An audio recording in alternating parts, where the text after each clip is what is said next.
ඊයේ එකක් ඇහුවා. තීන්දුව දෙනවා කොහේ මැයි 25. ඊයේ ඇහුවා නඩුව. තීන්දුව මැයි 25.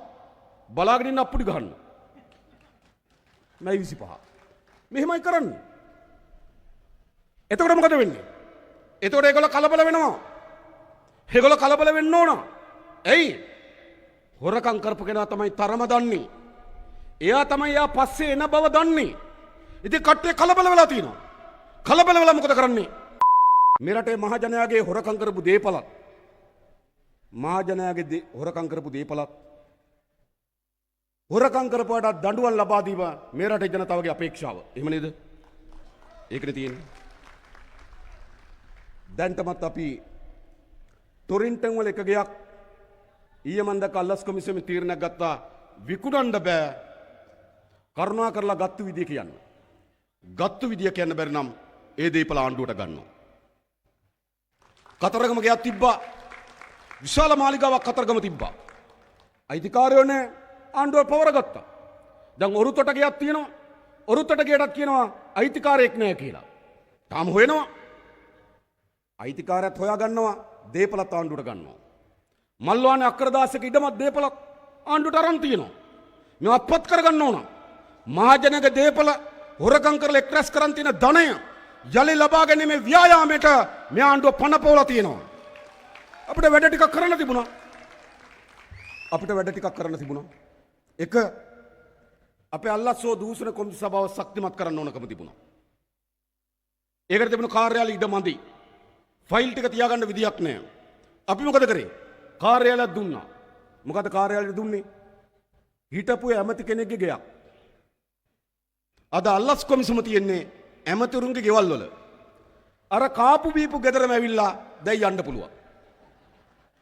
හැබැයි අල්ලස් කොමිසම නරක නෑනේ. ඉතින් හැදුවා. අල්ලස් කොමිසමට අලුතෙන් නිලධාරීන් පදව ගන්න අවස්ථාව දුන්නා. අපි හොඳ වැටුප් තලයක් පිහිටෙව්වා. වැටුප් වලට එහෙම මෙහෙම ටිකක් ඇදිල්ලක් තිබුණා. මම වාඩි වුණා මේසේ. වාඩි වෙලා කිව්වා අල්ලස් කොමිසම බඳව ගන්න පළමු නිලධාරියාගේ අවම වැටුප රුපියල් ලක්ෂ ඉක්මවන්න ඕන කිව්වා.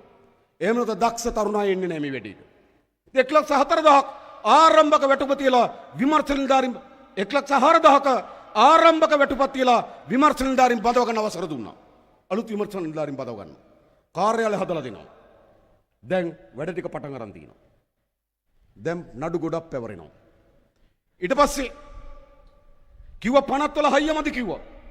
ගිය අවුරුදු අප්‍රේල් මාසේ අයථා පරිදි උපයාගෙන තියෙන දේපල පවරා ගැනීමට සමත් වෙන නීතිය සම්පාදනය කරා. අප්‍රේල් මාසේ ඒ නීතිය සම්පත කරලා දුන්නා. නීතිත් හදලා දුන්නා. ඊට පස්සේ අධිකරණ මදි කිව්වා. නඩු ප්‍රමාද වෙනවා. නඩු කල් යනවා. අධිකරණ මදි. ඔව්.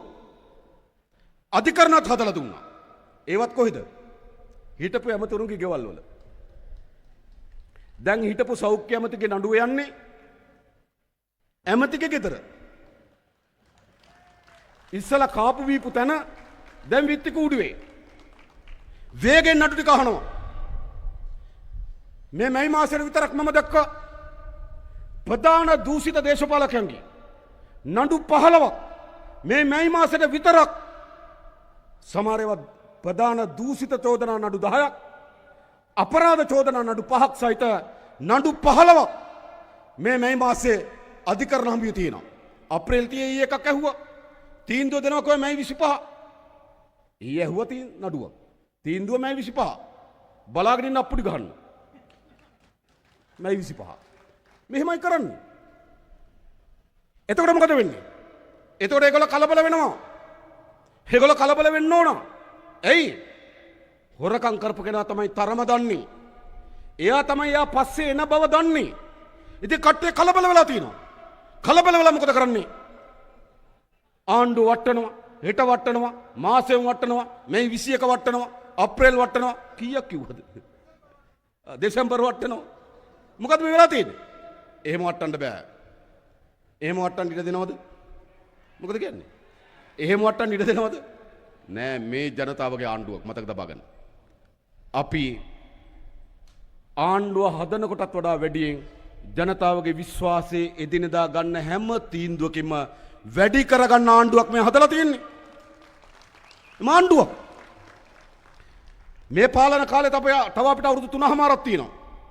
ඒ වගේ මම ඔබට කියන වැදගත් අපරාධ පිළිබඳව පරීක්ෂණද ආරම්භ කරලා තිබෙනවා. සමහර 2009 ඝාතන හොයාගන්න ටිකක් කල් යනවා. හැබැයි හොයනවා. පාස්කු ප්‍රහාරය හොයනවා.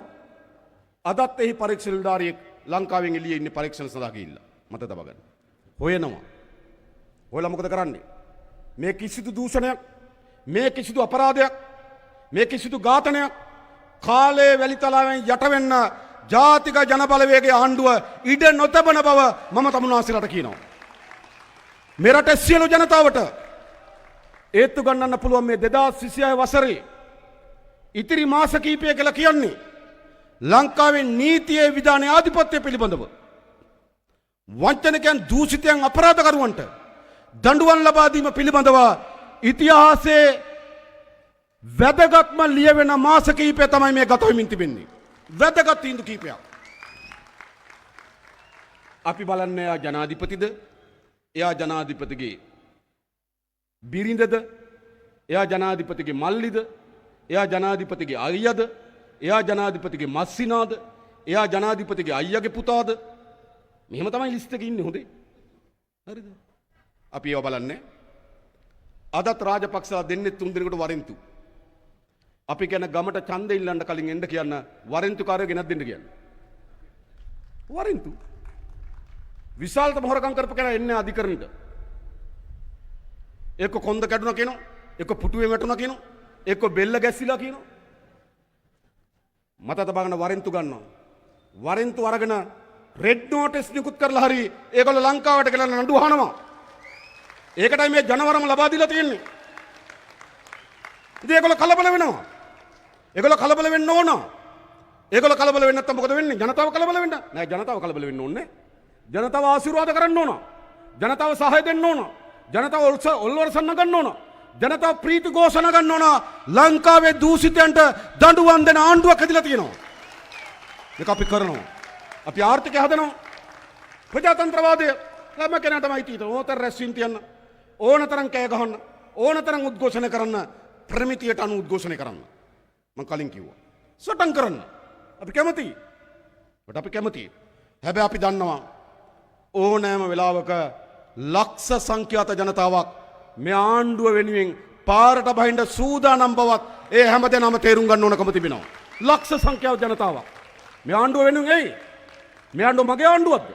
මේ ආණ්ඩුව අපේ මේ වේදිකාවෙන් අපේ විතරක් ආණ්ඩුවක්ද? නෑ මේ ආණ්ඩුව අපි ඔක්කොගේම ආණ්ඩුව. ලංකාවේ හැදිලා තියෙන ජනතාවත් පාලකයත් අතර සහ සම්බන්ධ තියෙන ආණ්ඩුව මේක. මේක තමයි ආණ්ඩුව. ඒ නිසා මම කියන්නේ අපිට ඉතාමත් වැදගත් වැඩ ගොඩක් තියෙනවා.